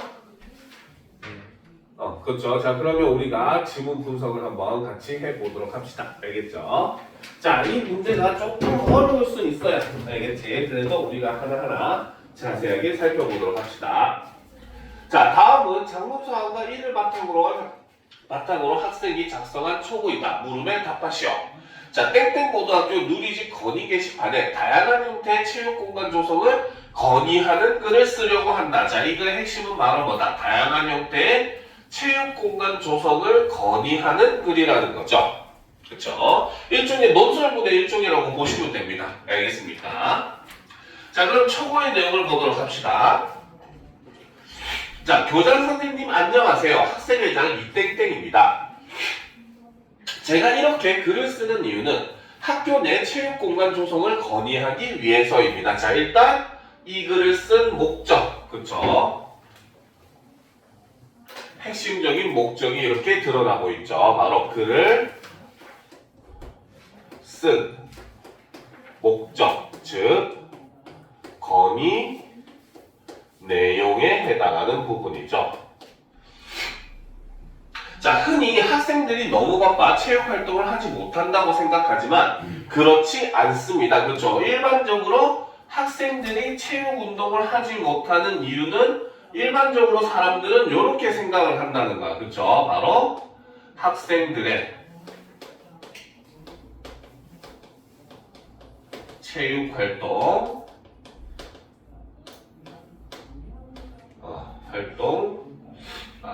학생들 이라고 쓰면 안 된다.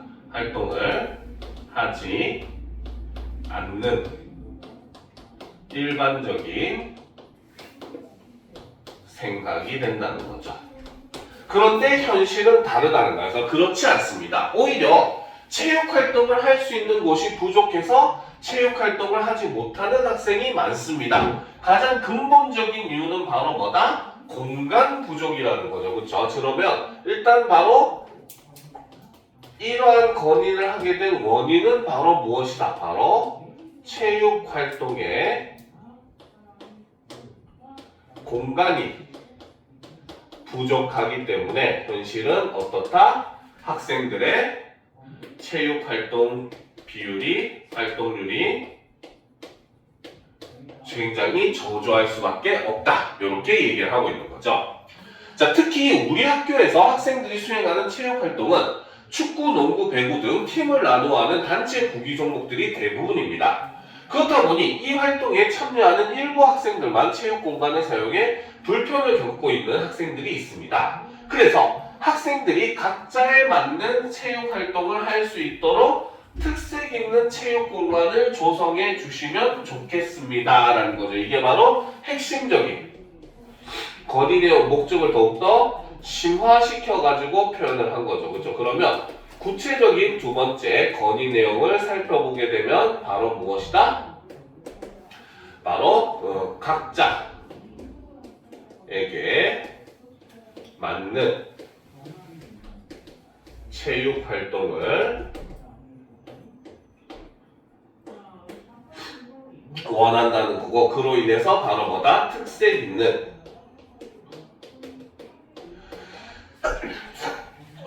체육 공간을 조성해 달라. 이게 핵심적인 내용이라는 거죠. 자, 먼저 체육관 내부 농구대 뒤편에 넓은 여유 공간에 칸막이를 설치하여 소집단을 위한 체육 공간을 조성하면 좋겠습니다. 자, 첫 번째 구역은 바로 뭐다? 쏘리 선생님, 비용이 너무 심해서 특히나 두피를 쓰니까 엄청 심하네. 자, 첫 번째 공간은 바로 체육관 내부 농구대 뒤편에 넓은 여유 공간에 소집단을 위한 체육 공간을 조성해 달라. 그렇죠. 자, 이거를 첫 번째로 보게 되면 바로 뭐다? 농구대. 뒤에다가 바로 뭐다? 소집단. 체육 공간. 조성을 원한다는 거죠. 자, 우리 학교에는 친구들끼리 소집단을 이루어 체육 활동을 하고 싶어도 이를 수행할 공간이 없습니다. 탁구대, 배드민턴 네트 등을 갖춘 공간이 생기면 자, 소집단 단위로 함께하는 운동을 즐기고자 하는 학생들이 잘 활용할 수 있을 것입니다. 자, 그래서 이 예로 좋겠다. 탁구대나 배드민턴, 네트 등을 지금 예를 들고 있는 거죠. 자, 올려놓고 보도록 합시다. 자, 그 다음 두 번째 공간은 바로 어디? 바로 체육관 내부 왼편에 비어있는 비품실. 그쵸? 두 번째 공간은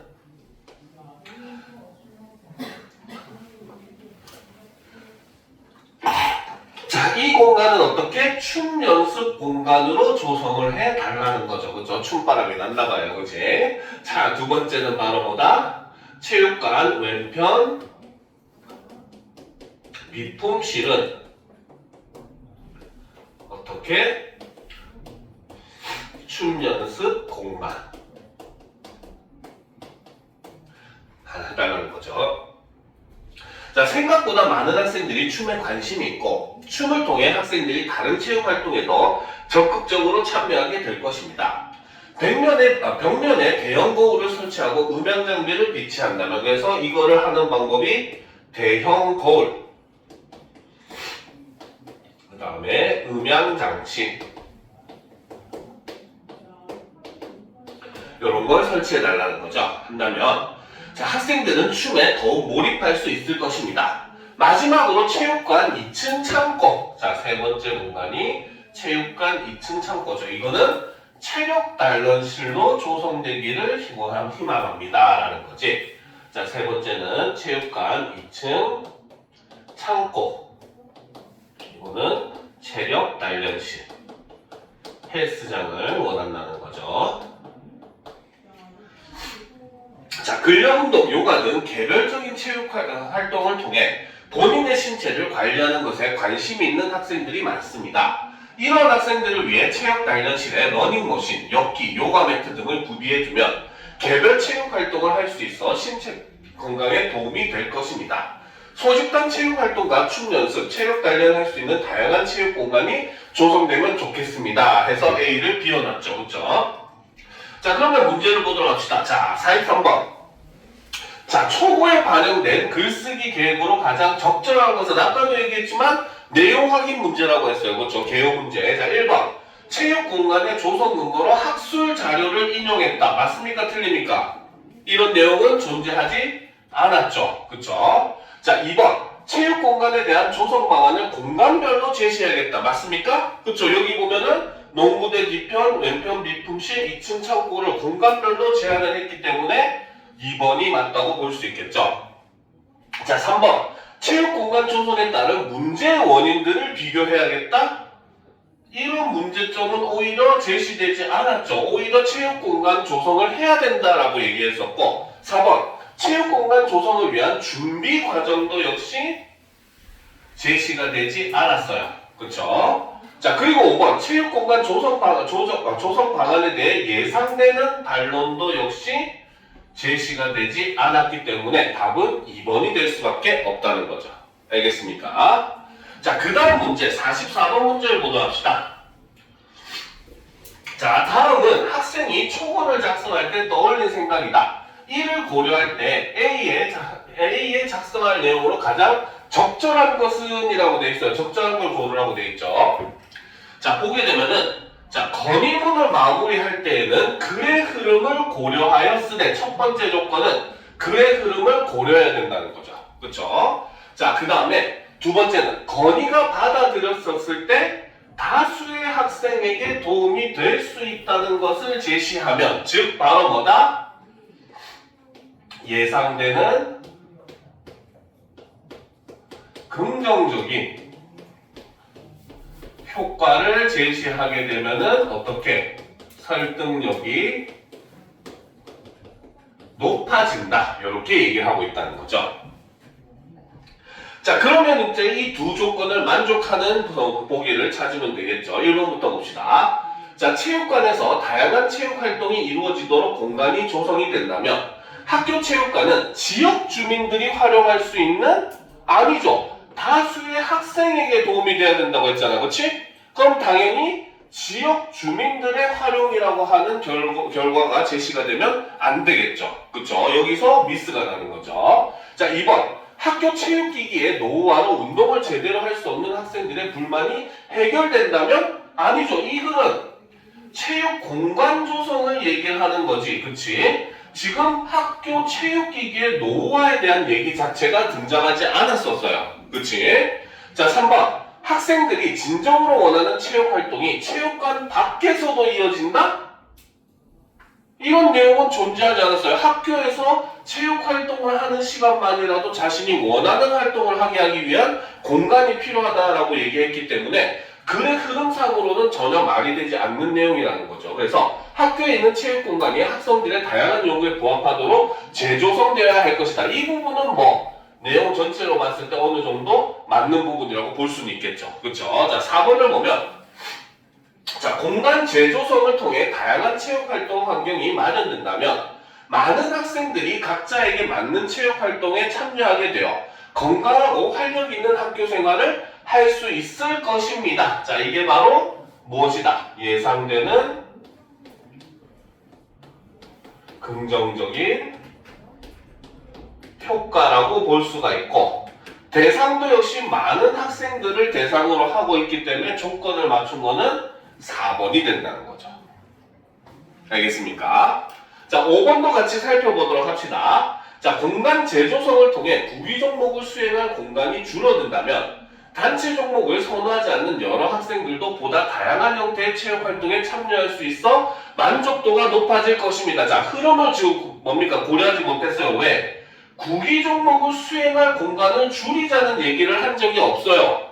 그냥 그 구기 종목 하는 곳 한편에 비어있는 공간들이 이렇게 있으니까 그 공간을 활용하자라고 했지, 그 구기 종목의 공간을 줄이자는 얘기를 하지 않았기 때문에 5번도 틀렸다라고 볼 수가 있는 겁니다. 자, 그 다음 문제가 여러분도 조금 어려웠을 거예요. 그쵸? 자, 요 문제를 한번 살펴보도록 합시다. 자, 요 문제는 조금 어렵게 느낄 수가 있을 겁니다. 알겠죠? 자, 보도록 합시다. 자, 보기는 학생이 초고를 보완하기 위해 추가로 수집한 자료이다. 자료 활용 방안으로 적절하지 않은 것은 이라고 되어 있어요. 그쵸? 자, 첫 번째 기억. 이런 자료들은 아까 얘기했듯이 미리 방향성을 설정하면 좀 더 낫다라고 했어요. 자, 봅시다. 자, 체육 활동 관련 설문조사 결과를 기억에서 제시하는데, 첫 번째는 자신이 선호하는 체육 활동에 보면은 배드민턴, 탁구 등 소집단 활동이 36, 근력운동, 요가 등 개인 체력 단련 활동이 24, 그쵸? 그 다음에 춤이 16, 기타가 4인데 정작 학교에 마련되어 있는 축구, 농구 같은 단체 구기 종목 활동은 20밖에 안 된다는 거죠. 그쵸? 즉, 바로 뭐다? 요 자료를 가지고 얘기할 수 있는 거는, 그쵸? 자, 첫 번째로 바로 무엇이다? 바로 학생들이 다양한, 그쵸? 체육 활동을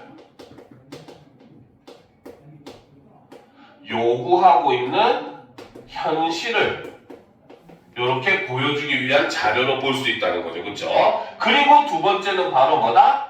아까 처음에 얘기했듯이 우리 학교에 지금 설치되어 있는 곳은 구기 종목 같은 단체 운동을 위한 시설만 있다고 했잖아. 그렇지? 그렇죠? 그러니까 바로 현재 체육 공간의 비효율성, 그만큼 효율성이 떨어진다. 실제 학생들 중에 20%만 원하는 활동이다라는 것을 보여주기 위한 자료로도 우리가 사용을 할 수가 있는 겁니다. 알겠습니까? 자, 그 다음 두 번째, 기억 다시 2번을 봅시다. 학교에서 체육 활동을 하지 않는 이유는 뭡니까? 자, 제일 많은 45%가 다양한 체육 활동 공간이 부족하다는 거고, 35는 흥미가 부족하다는 거고, 15는 일과중 체육 활동 시간이 부족하다는 거다라는 거죠. 즉, 이 두 번째 자료는 바로 앞부분에 제시했었던, 그쵸? 바로 뭐다? 학생들이 체육 활동을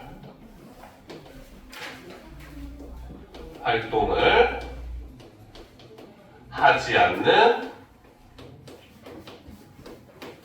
진짜 이유에 대해서 설명하는 부분이라고 볼 수 있고, 아까 얘기했듯이 바로 뭐다? 원인을 설명하는 요 부분에다가 집어넣을 수가 있더라는 거죠. 알겠습니까? 자, 그 다음 니은 지역신문 기사를 보게 되면은 땡땡 고등학교는 학생들의 희망을 반영하여 체육 공간을 재조성해 학생들의 만족도가 높다. 특히 춤을 출 수 있는 공간이 학생들의 큰 관심을 받고 있다. 자, 체육을 담당하는 정땡땡 교사는 춤추는 즐거움이 체육을 좋아하지 않던 학생들의 동기를 높여 다른 체육 활동에도 적극 참여하게 합니다. 그렇죠? 바로 뭡니까? 체육을 좋아하지 않던 학생들의 동기를 높여서 다른 체육 활동에도 적극적으로 참여하게 한다라고 돼 있죠. 그렇지? 자, 이 부분도 역시 자료를 활용할 수 있는 방법이 두 가지가 있어요. 바로 첫 번째는 바로 뭐다? 여기에 보면 춤 연습 공간을 마련해야 되는 이유. 그렇죠? 춤 연습 공간의 필요성을 얘기할 때 이 부분을 집어넣을 수도 있겠죠. 그렇죠? 그리고 두 번째는 마지막의 내용이 핵심이죠. 그렇죠? 마지막에 바로 뭐다? 일종의 기대 효과로서 이 건의가 받아들여졌을 때의 기대 효과로서 바로 뭐다? 학생들이 춤뿐만 아니라 오히려 다른 체육활동 참여를 이렇게 이러한 공간 조성을 통해 높일 수가 있다라고 하는 사례로서 제시가 가능하다는 겁니다. 알겠습니까? 자, 그 다음 이제 디귿 전문가 인터뷰를 봅시다. 청소년기에 근력운동, 요가 등 신체를 관리하는 운동을 통해 근육량이 증가하면 대사 기능이 향상돼 건강 증진에 도움이 됩니다. 이런 운동으로 신체를 관리하며 얻는 만족감과 성취감은 자신에 대한 긍정적 정서를 형성하는데 효과적입니다라는 거죠. 역시 이것도 바로 뭐다? 첫 번째는 체력 단련실이 필요한 이유가 될 수가 있겠죠. 단련실의 필요성을 얘기하는 근거가 될 수가 있고, 두 번째는 바로 뭐다? 바로 이런 공간 조성이 왜 필요하는가? 공간 조성의 필요성을 강조하기 위한 근거로도 사용을 할 수가 있더라는 겁니다. 알겠습니까? 자, 그러면 이러한 분석을 바탕으로 성지 내용을 같이 살펴보도록 합시다. 알겠죠? 자, 이 문제는 조금 어려운 문제이긴 해요. 자, 보도록 합시다. 자, 기역-1을 활용하여 학생들이 소집단 활동을 가장 선호한다는 내용을 마련하고 이를 3문단에 추가해 소집단 체육공간 조성의 필요성을 뒷받침한다. 그렇죠? 지금 체육공간이 비효율성이니까 이런 것들을 만들어야 한다라는 필요성을 뒷받침하는 자료로서 사용할 수가 있다는 거죠. 바로 이 이유로 쓴다는 겁니다. 그렇죠? 자, 그 다음 2번. 기역-2를 활용하여 시간 부족보다 공간 부족으로 체육활동을 하지 않는다고 응답한 학생이 3배나 많다는 내용을 마련하고 이를 1문단에 추가해 건의문 작성 이유를 뒷받침한다. 그렇죠? 바로 요 이유였고 요것은 아까 얘기했듯이 요 부분과 이어질 수 있다고 얘기를 했어요. 그렇죠? 그러니까 당연히 2번도 맞는 말이 되는 거죠. 자, 3번. 그렇죠? 자, 디귿을 활용하여 청소년기의 신체 관리 운동이 신체뿐 아니라 정신적으로도 유익하다는 내용을 마련하고, 그렇죠? 이를 5문단에 추가해 개별 체육 활동이 건강해주는 이점을 보강한다. 그렇죠? 바로 공간 체력 단련실의 필요성을 이렇게 얘기하고 공간 조성이 필요하다는 걸 얘기하는 그런 자료로 쓸 수가 있기 때문에 3번도 맞다고 볼 수가 있는 거예요. 그렇죠? 자, 4번. 기역-1과 니은을 활용하여 학생들의 희망을 반영해 체육 공간을 조성하면 학생들이 선호하는 체육 활동이 더 다양해진다는 내용을 마련하고 이를 2문단에 추가해 특색 있는 체육 공간 조성의 필요성을 뒷받침한다. 자, 이 문제는 근데 사실 함정이 있어요. 알겠습니까? 이 문제는 굉장히 좀 치사한 문제기는 합니다. 알겠습니까? 난이도가 좀 있는 문제예요. 알겠죠? 결론적으로 얘기하면 답은 4번입니다. 왜 4번이 틀렸을까? 여러분들 한번 찾아봅시다. 이유를 한번 찾아봅시다. 어떤 부분이 틀렸을까 여기서? 자신있게 얘기해봐요. 틀려도 상관없어요. 이 4번 선지에서 어느 부분이 틀렸을까요?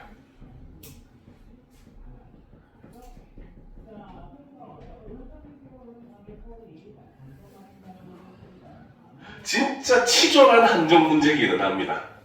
알겠죠? 어느 부분? 여기 2문단? 이거 아닙니다. 이건 맞아요. 오히려 뒷부분 내용 다 맞아요. 답을 알려주면은 정말 치졸한 문제죠. 얘가 틀렸습니다. 학생들이 이걸 희망한다는 내용은 어디에도 없습니다. 이 글에서.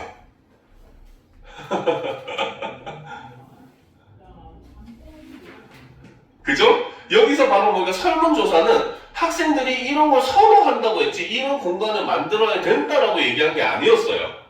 알겠습니까? 그리고 글 속에서도 학생들이 이러이러한 의견이 있다라는 내용조차도 없었어요. 그냥 글쓴이가 이런 공간을 조성해달라. 그렇죠? 학생들이 이걸 선호한다. 그걸 근거로만 제시하고 있는 거지. 여기에서 학생들이 이거를 해달라고 희망하고 있다라는 내용은 글 전체 어디에도 존재하지 않았어요. 알겠습니까? 이런 유형의 문제는 여러분들이 낚이는 거 조심을 해야 됩니다. 알겠습니까? 이해가 돼요? 이해가 됩니까? 질문 있으면 질문해도 돼요. 좀 되게 치졸한 문제기는 해요. 왜냐면은 솔직히 이제 일단은 이 글을 쓴 사람이 누구야? 학생회장이잖아, 그치? 학생회장이라고 하는 지위를 생각을 하게 되면은 학생들의 그런 다양한 의견을 수렴해가지고 글을 썼을 거다라고 우리가 추측을 할 수 있기는 하는 부분이 있어요. 알겠죠? 그런데 여기서 우리가 국어 문제를 풀 때 여러분들이 주의할 점이 하나 드러나는 겁니다. 바로 일반적인 상식으로 한 과도한 추리는 오히려 여러분들을 오답으로 이끄는 지름길입니다. 알겠습니까? 그래서 어느 정도 선까지 우리가 추론을 해야 되고 말아야 되는지를 여러분들이 굉장히 잘 선택하는 게 중요한 거예요. 알겠죠? 그러니까 4번 같은 경우는 이 내용이 없기 때문에 그러면 일단 세번 쳐놓고 보도록 합시다. 알겠습니까? 5번 선제부터 한 번 더 확인해 봅시다. 기역-2와 니은을 활용하여 체육활동에 흥미가 부족한 우리 학교 학생들에게 춤을 추는 즐거움이 동기를 유발할 수 있다는 내용을 마련하고 이를 4문단에 추가해 춤이 학생들을 다른 체육활동에도 적극적으로 참여하게 된다는 내용을 보충한다. 그렇죠? 춤 연습 공간을 왜 만들어야 되냐 했을 때 필요성을 얘기하고 그로 인해서 기대 효과를 얘기함으로써 춤 연습 공간이 필요한 이유를 설명하는 부분으로서 활용을 하면 당연히 사용이 가능하겠죠. 그렇죠? 그렇기 때문에 이것도 역시 마찬가지 소거의 방식으로 풀어도 결론적으로 답은 4번이 나올 수밖에 없다는 겁니다. 알겠습니까? 그래서 여러분들이 이 문제는 솔직하게 얘기하면 약간 치사한 문제기는 해요. 치졸한 문제, 굉장히 난이도가 있는 문제, 별거 아니지만 난이도 있는 문제입니다. 그래서 이런 문제들도 있으니까 여러분들이 내용 하나하나 판단하는 거 굉장히 중요하다라는 거 꼭 유념을 해주시길 바랍니다. 알겠습니까? 자, 오늘 수업은 여기까지 합시다. 알겠죠? 오늘 한 것 중에 다른 거 궁금한 거 있어요? 여러분들 만약에 질문들 있으면은 선생님한테 클리닉 할 때 와가지고 질문하셔도 돼요. 알겠죠? 그러니까 여러분들이 하고 나서 뭐 세븐데이즈 풀고 클리닉 하잖아, 그치? 그때 선생님한테 질문을 해도 되고 정 안 되면 카톡으로 질문을 해도 됩니다. 알겠죠? 선생님 연락처 그때 알려줬나? 전날에? 선생님 연락처 알려줄게요. 혹시 모르니까 선생님 이름은 김성규 선생님이고 연락처는 010-7517-2575 요거예요. 그래서 만약에 정 클리닉 때 와가지고 질문하기 힘들다 하면은 카톡으로 질문하면은 선생님 뭐 다른 일 하고 있을 때 바로 답은 못 해줄지라도 나중에 확인하면 그러니까 다 도와줄 거예요. 알겠죠? 그러니까 이렇게 질문을 하셔도 됩니다. 알겠습니까? 자, 오늘은 여기까지 합시다. 다들 수고했습니다. 아, 그리고 숙제 받아가야 돼요.